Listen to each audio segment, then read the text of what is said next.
Welcome back, everybody. For some kids out there, trying to be the best can bring out the worst in them, from temper tantrums to meltdowns. How do we teach children that it's okay to make mistakes? Psychologist Kiralee Smout joins us from Adelaide with her top tips. Kiralee, every parent wants their child to do the best. Is it encouraging perfection? Is that a bad thing?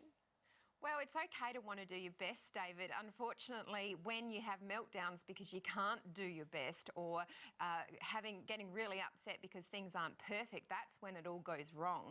Perfectionist kids are often anxious kids, and when you're anxious and you don't try too hard in case you make a mistake, or you get very frustrated with yourself, then unfortunately learning slows down.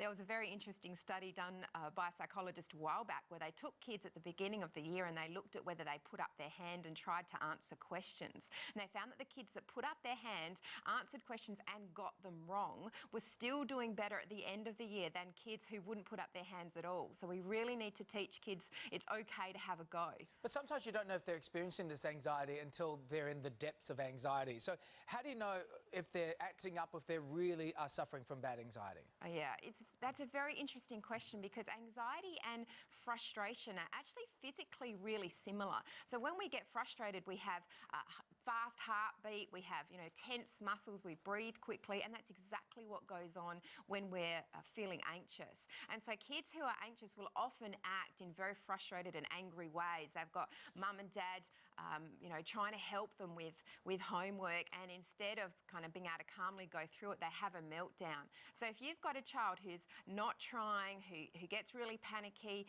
who gets very upset by mistakes, then I would say look underneath that frustration, because you've probably got a little brain there that's quite overwhelmed by fear.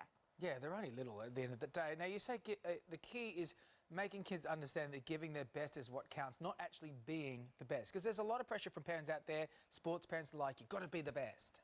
Absolutely. I think we need to do lots of talking to kids about what it is that they're doing that's working or not working, not what ends up happening at the end of the day. So when we get reports with kids, sit next to them and skip over all those grades and go straight, first of all, to the effort and behaviour section. When we're looking at sporting events with kids, try not just to talk about how well they've done or whether they've got any particular goals, but to actually talk about how they looked at the ball or really listened to the kids, to the coach. And if we can help them focus on their behaviour, then often the outcome works out well. All right, Kiralee, thanks so much for joining us this morning. That's probably helpful to a lot of parents out there.